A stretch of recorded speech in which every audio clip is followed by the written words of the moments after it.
with the name of Allah Almighty. The vanishing village, R.S. Thomas. Scarcely a street, scarcely a street, too few houses to merit the title. Just a way between the one tavern and one shop that leads nowhere and fails at the top of the short hill, eaten away by long erosion of the green tide of grass creeping perpetually nearer. This last outpost of time past. So little happens, the black dog cracking his fleas in the hot sun is history. Yet the girl who crosses from door to door moves to a scale beyond the bland day's two dimensions. Stay then, village, for round you spin on slow axis a world as vast and meaningful as any poised by a great Plato's solitary mind. Vanishing village, इस poem के अंदर poet कहता है आजकल village बर्बाद हो चुके हैं, माइग्रेशन हो गई है, विलेज कोई वो नेचुरल लाइफ खत्म होती जा रही है। पहले विलेज का विजन ये था कि उसमें ग्रीनरी होती थी, सफाई होती थी, एक्टिव वहाँ पर कोई ना कोई एक्टिविटी हो रही होती थी। आजकल विलेज में कोई एक्टिविटी नहीं होती, विलेज डेजर्टेड होते जा रहे हैं। क्लियर? ये पॉइंट है। कंसीडर कीजिए आर.एस. थॉमस एक ऊंची जगह पर ठहरा हुआ है, उसके सामने एक रास्ता है और वो रास्ता एक छोटी सी पहाड़ी पर जाकर खत्म हो जाता है। इस रास्ते के दो तरफ एक दो मकान हैं, बस यही टोटल विलेज है। पोएट इसको देखकर मातम करता है, दुख का इजहार करता है कि ये विलेज तो खत्म होता जा रहा है। क्लियर? आइए पॉइंट पढ़ते हैं। स्क्रेसली अ स्ट्रीट, मुश्किल से ही गली है। टू फ्यू हाउसेस, बहुत थोड़े से घर हैं। टू मेरिट द टाइटल, कि इसे टाइटल दिया जाए, किसका? विलेज का, गांव का। महज मुश्किल से एक गली है, बहुत थोड़े से घर हैं कि इसको टाइटल नहीं दिया जा सकता। जस्ट अ वाई बिटवीन, ये तो बस एक रास्ता है दरमियान का। किसके दरमियान का? द वन टैवन, एक hotel, and a one shop, और एक शॉप के दरमियान का। एक तरफ होटल है, सराय है, तो दूसरी तरफ क्या है? एक शॉप है, उसके दरमियान एक रास्ता है, बस यही विलेज है। दैट लीड्स नोवेयर, और ये रास्ता कहीं नहीं जाता। And fails at the top, और ये टॉप पर जाकर खत्म हो जाता है। किसके टॉप पर? ऑफ द शॉर्ट हिल, छोटी सी पहाड़ी के टॉप पर जाकर ये रास्ता ईटन अवे, और ये रास्ता खाया जा रहा है बाय द लॉन्ग एरोजन, बढ़ोतरी से, ऑफ द ग्रीन टाइड, सब्ज लहर की, ऑफ ग्रास, घास की सब्ज लहर की बढ़ोतरी से ये रास्ता खाया जा रहा है। जिस आप स्कूल जाते थे, स्कूल से पहले अगर कहीं पर कोई ग्राउंड था, वहां उस ग्राउंड के अंदर एक लाइन बनी होती है जहां पर बच्चे जाते हैं, वो ग्राउंड के दरमियान से गुजर के जाते हैं, तो ग्राउंड के दरमियान भी एक लकीर रास्ता बन जाता है। नहीं समझ आई मेरी बात? देहात में आप कभी जाते हैं तो वहां पर एक ग्राउंड पड़ा हुआ है, उस ग्राउंड पर जिस रास्ते पर लोग चलते हैं, अपने घरों की तरफ जाते हैं, वहां पर सफेद सी लकीर बन जाती है, रास्ता बन जाए। पगडंडी बाद में उसे कहते हैं, पगडंडी। ओके जी? अच्छा, उस रास्ते पर अगर कोई लोग 3 महीने के लिए नहीं जाएंगे तो फिर उस रास्ते को देखेंगे कैसा लगेगा? उसके दोनों तरफ घास उग आएगा और रास्ता क्लोज, तंग हो जाएगा, खत्म हो जाएगा। राइटर कहता है ये जो रास्ता है गांव का जा रहा है, अरसद रात से इस पर कोई चला ही नहीं है, अब इसके दोनों तरफ का घास करीब आ गया है और इस रास्ते को खाए जा रहा है। समझे बात को? या मेरा एहतराम कर रहे हो? दोनों मामला है। चलो ठीक है। ईटन अवे, खाया जा रहा है क्या? रास्ता। बाय लॉन्ग एरोजन, बढ़ोतरी से। ऑफ द ग्रीन टाइड, सब्ज लहर की, ऑफ ग्रास, घास की, घास के सब्ज लहर की बढ़ोतरी से ये रास्ता बढ़ना बेटा, रुएदार होना, अरोजन, लंबा होना, क्रीपिंग परपेचुअली, और ये रास्ता रींग कर मुसलसल करीब आ रहा है। रास्ता नहीं, घास, घास रास्ते के ऊपर मुसलसल रेंगता हुआ करीब आ रहा है। तो मुसलसल रेंगते हुए घास अगर करीब आएगा रास्ते पर तो क्या होगा? रास्ता, वेरी गुड, रास्ता खत्म हो जाएगा, तंग हो जाएगा। This last outpost of time past, time past history, माजी, ये माजी की आखिरी निशानी है, आउटपोस्ट निशानी है। यानी कि ये रास्ता जो पड़ा हुआ है जिसको घास खत्म करता खाता जा रहा है, ये रास्ता आखिरी निशानी है किसकी? इस गांव की, इस माजी की, गांव के माजी की। क्लियर? यानी कि वो ये कहना चाहते हैं कि अगर ये घास मिल जाएगा तो पता ही नहीं चलेगा ये अभी गाँव। शाबाश, बिल्कुल ठीक है कि यहाँ पर कोई रास्ता भी जाता है, इस तरफ कोई गांव भी है। तो इस स्टेंजा के अंदर राइटर ने ये कहा है कि चंद घर हैं, एक शॉप है और एक होटल है, दरमियान में रास्ता है, रास्ता भी खत्म होता जा रहा है। ये है टोटल गांव। क्लियर? अगली बात करते हैं। सो लिटिल हैपन्स, यहां पर कुछ भी नहीं होता। द ब्लैक डॉग, एक काले रंग का कुत्ता, क्रेकिंग हिज फ्लीस, वो बैठा अपने पिस्सू मार रहा है। उसको जो जुएं पड़ी हुई हैं, पिस्सू चिच्चड़ पड़े हुए हैं उसे, वो उसे मार रहा है जी, दुम मिला रहा है, दुम मिला रहा है जी साथ साथ। ठीक है। इन द हॉट सन, हाँ, धूप के अंदर बैठकर। जब किसी जगह पर एक्टिविटी नहीं होती वहां पर कुत्ते ही बैठे होते हैं, और कुत्ते इतनी आसानी से बैठा हुआ है कुत्ता कि उसे कोई ये खतरा नहीं है कि रास्ते पर किसी चीज ने आना भी है, कोई साइकिल ने, कोई बैलगाड़ी ने, कोई इंसान ने। वो वहां बैठा सुकून से अपने मुंह से पिस्सू अपने चुन रहा है, मार रहा है, पिस्सू मार रहा है। क्लियर? इस हिस्ट्री, यही तारीख है। अब इस गांव की यही तारीख है कि यहाँ पर डॉग्स का बसेरा है और वो बैठे यहाँ पर पिस्सू मारते रहते हैं। Yet the girl who crosses from door to door, this line is important one. ताहम वो लड़की जो एक दरवाजे से दूसरे दरवाजे पर आ जा रही है, moves to a scale, वो एक तवाजुन की तरफ जा रही है। अब राइटर ने देखा वहां पर डॉग बैठा पिस्सू मार रहा है, तो राइटर ने कहा यहाँ पर कोई एक्टिविटी नहीं है, यानी कि गांव बर्बाद हो गया है, यहाँ कुछ भी नहीं रहा। फिर राइटर को नजर आता है कि एक लड़की एक घर से निकलती है और दूसरे घर के दरवाजे पर जाती है, फिर वहां से दूसरे घर के दरवाजे पर जाती है। एक लड़की को उसने मूव करते हुए देखा डोर टू डोर। राइटर के अंदर एक उम्मीद बंध गई।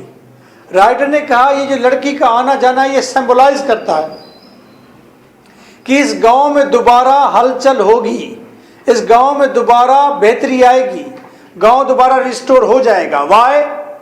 क्योंकि girl is a symbol of creativity.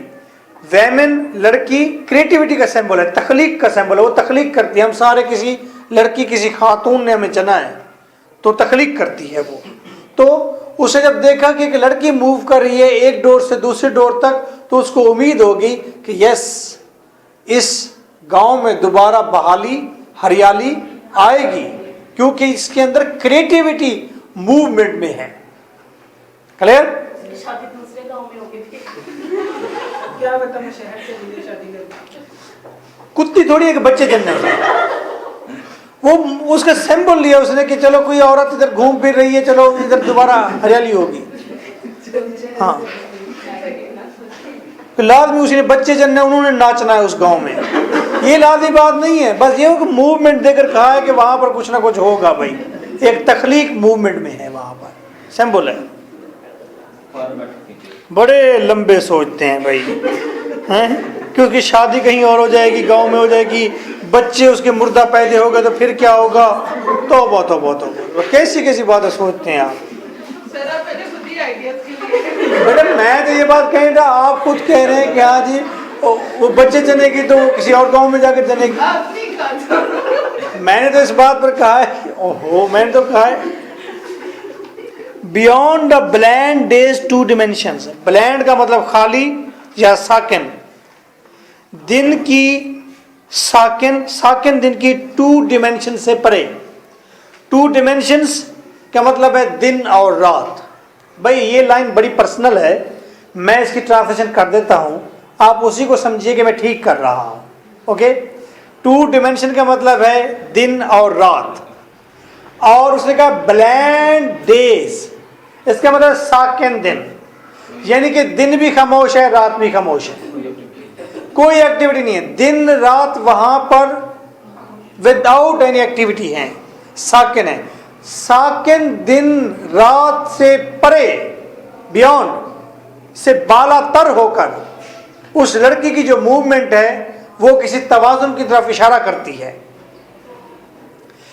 भाई इस बात को छोड़ दे कि वहां पर दिन और रात साकिन है, ये आखिरी लाइन का मतलब है। इस बात से बालातर हो जाए कि वहां पर दिन रात साकिन है। लड़की जो एक डोर से दूसरे डोर पर जाती है वो किसी तवाज़ुन की तरफ इशारा करती है। तवाज़ुन का क्या मतलब है? रिस्टोरेशन, दोबारा हरियाली और बहाली। नहीं आई मेरी बात समझ?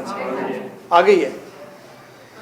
अच्छा जी, मैं दोबारा करता हूँ। Yet the girl who crosses from door to door, ताहम वो लड़की जो एक दरवाजे से दूसरे दरवाजे पर जा रही है, मूव्स टू अ स्केल, वो रवां दवा है किसी तवाज़ुन की तरफ, या इशारा करती है किसी तवाज़ुन की तरफ, या इशारा करती है किसी बहाली की तरफ, रिस्टोरेशन की तरफ।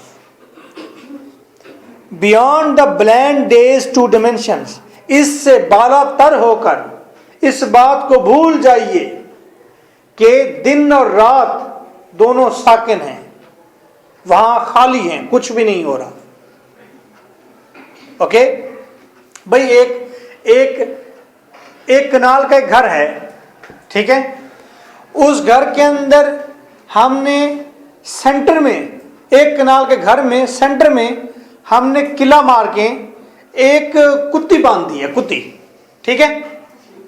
मैं आपको लेकर आता हूं, गुलाम भाई आ जाए मेरे साथ। मैं कह रहा हूं ये देख रहे आपके सारे बड़ा वीराना है, जगह जगह झाड़ियां उगी हुई हैं, ये तो वीराना है, ये घर है। मैं कहता भाई इससे इस बात को भूल जाइए कि यहां पर वीराना है, इस बात को भूल जाइए कि यही साकिन है, इस बात को भूल जाइए कि ये बर्बाद है। आप एक साल बाद कुत्ती ने 200 बच्चे ना दिए हो तो फिर कहना, ठीक है। तो आप कहेंगे ठीक है जी, हाँ ये बात सही है, क्यों? होप है, कुत्ती बंधी हुई है, ठीक है। आपको कैसे पता है कुत्ती 200?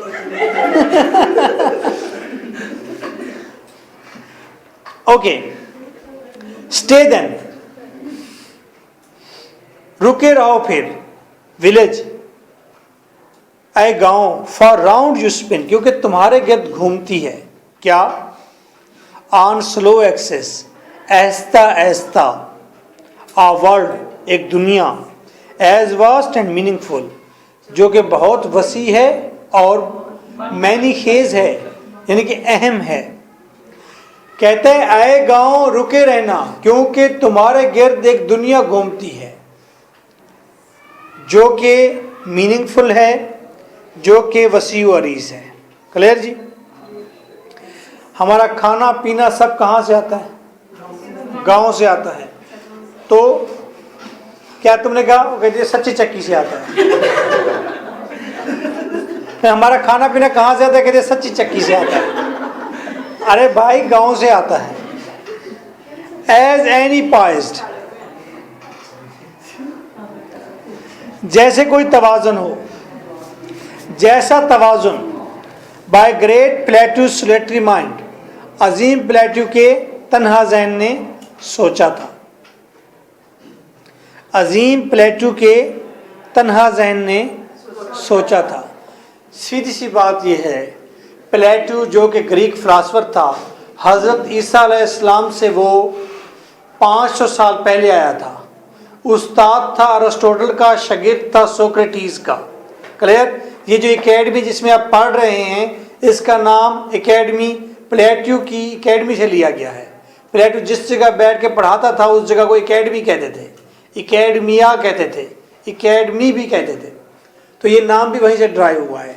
प्लेटो एक फिलासफर था, उसने कहा था village is the basic unit of human civilisation, कि विलेज इंसानी तहजीब की बुनियाद है। तो वही बात उसने कही है, अय गांव कायम रहना, क्योंकि तुम्हारे गिर्द एक वसी दुनिया घूमती है। और यही तवाज़ुन बताया था प्लेटो के तन्हा जहन ने। तन्हाई में आप बेहतरीन सोचते हैं। जब प्लेटो तन्हा बैठा था, उसने सोचा और सोचकर कहा था village is the basic unit of human civilisation. दिलचस्प बात यह है कि ग्रीक्स की आज भी बातें मजबूत हैं, स्ट्रॉन्ग हैं।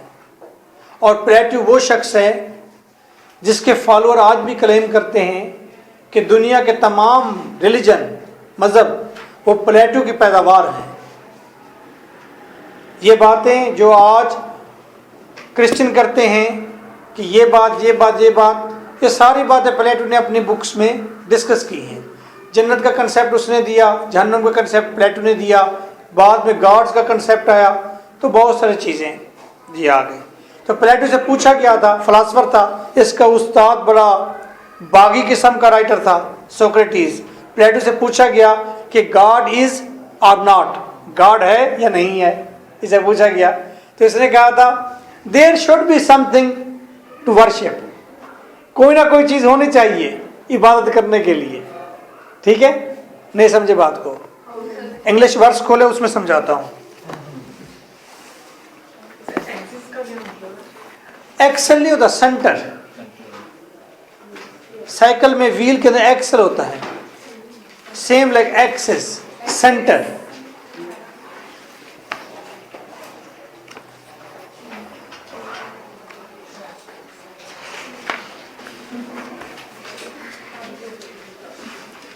Context.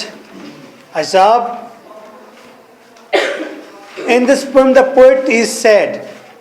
इस पोएम में पोएट ने कंप्लीट करेगा, अहमद कंप्लीट करे मेरी बात को। इन this poem the poet is, इस पोएम में पोएट है, क्या है? चोर है, बेईमान है, क्या मतलब है? कम है, गमगीन है, हाँ गमगीन है, बात ठीक है। एंड सॉरोफुल, और दुखी भी है। To see the vanishing village, तबाह होते हुए गांव को देखकर, पोएट है, समनापद है, क्या है?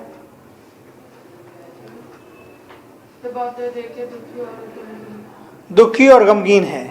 But he feels an undercurrent, लेकिन उसे महसूस की एक छुपी हुई लहर ऑफ लाइफ, किसकी? विच गिव्स हिम होप, जो उसे उम्मीद देती है, for the better future of the village, village के बेटर फ्यूचर की। उसे महसूस किया एक अंडर करंट है, एक और लहर मौजूद है जिंदगी की, जिससे पोएट को उम्मीद बंध जाती है। विलेज इज वाइटल, विलेज जरूरी है।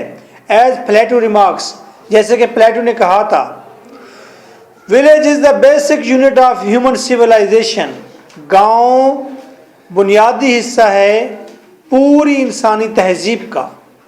इंसान की जिंदगी का दारोमदार विलेज पर है। विलेज खत्म, अमेरिका के अंदर विलेजेस के पास ज़्यादा फैसिलिटीज़ होती हैं एज कंपेयर टू सिटीजन के। क्यों? क्योंकि उनको मशीनरी वगैरह अच्छी दी जाती है ताकि वो हमारा खाना वगैरह अच्छी तरह से, ताकि वो लोग हिजरत ना करें अच्छी फैसिलिटीज़ के लिए। अगर वो लोग भी शहर आ गए तो फिर विलेज कौन आबाद करेगा? अगर आप अपने, जो आपका विलेज है, मुझे तो अपने विलेज का एक्सपीरियंस है, मैं कहता हूं कि मेरा विलेज पिछले 10 सालों में डेजर्टेड हुआ है, तबाह हुआ है, खराब हुआ है, गंदा हुआ है, मैला हुआ। वहां पर गंद के ढेर अब हो गए, हालांकि पहले ऐसा नहीं था। क्यों? बेपनाह माइग्रेशन हो गई, वहां से लोग छोड़ आए, गांव छोड़ दिया बेटर फैसिलिटीज के लिए। तो अमेरिकन बेस्ट फैसिलिटीज विलेजेस को देते हैं, टैक्स उनको माफ करते हैं। इवन कि इंडिया वो पानी फ्री देता है, खाद फ्री देता है, बीज फ्री देता है। सर अवेयरनेस भी दी जाती है कि उसको कैसे करना है, अवेयरनेस भी दी जाती है। आइए एक्सप्लेनेशन देखते हैं। In these lines the tune of the poet is nostalgic इस पोएम के अंदर पोएट की ट्यून जो है वो नॉस्टैल्जिक, नबिया, क्या मतलब, दुखी भी है और उम्मीद में भी है, एंड विस्टफुल, और उसके अंदर हसरत भी है। People are migrating towards the cities, लोग हिजरत कर रहे हैं शहरों की तरफ, in search of jobs, jobs के लिए, and better facilities of life, और जिंदगी की बेहतर सहूलियात के लिए। अगर मैं इसी क्लास में ही अगर वोटिंग कराऊं तो most of you are from village, आपके पेरेंट्स मोस्टली विलेज से माइग्रेट होकर आए हैं, मोस्टली की बात कर रहा हूं, ठीक है। And better facilities of life these days colourful, आजकल रंगीन, नेचुरल, फितरती, and healthy life of village, और विलेज की सेहतमंद जिंदगी हैज टर्न्ड इनटू ग्रेव, वो कब्र में बदल गई है। The poem tells us that, comment, poet हमें बताता है कि, नहीं, पोएम हमें बताती है कि nowadays village is a kind of sick grave, आजकल विलेज एक किस्म की बीमार कब्र है। Dire need to restore it, शदीद जरूरत है इसको बहाल करने की। वाह वाह वाह वाह, क्या कहने।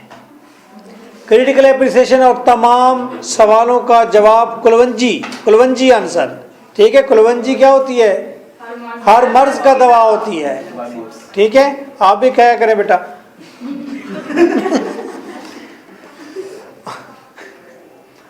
Okay, in this poem the poet is sad. जी आप बताएं यंग मैन, कौन सा पैराग्राफ है, कंटेक्स्ट है, शुक्र है। The tune of the poet is sentimental, A poet की ट्यून, अंदाज जो है वो जज्बाती है। लैंग्वेज इज सिंपल, जबान कैसी है, no simile and metaphor has been used, कोई सिमिली तशबीह इस्तेमाल नहीं की गई, अस्तारा इस्तेमाल नहीं किया गया। भाई मैं सिंपल बात करता हूं, सिमिली का मतलब होता है मौजना करना, कंपैरिजन। मेटाफर का मतलब होता है कंपैरिजन करना। दोनों का मतलब क्या है,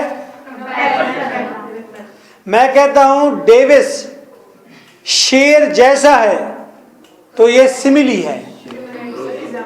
मैं कहता हूं डेविस शेर है, जैसा का लफ्ज इस्तेमाल नहीं किया, डेविस शेर है, ये मेटाफर है, हमेशा याद रखिएगा।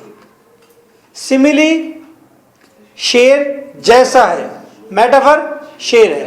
क्लियर हो गई, बस लंबे चक्कर में नहीं पढ़ना। ये इस्तारे तशबीह तो तकलील अफादा मुख्ततम ये हमें समझ नहीं आती, ठीक है।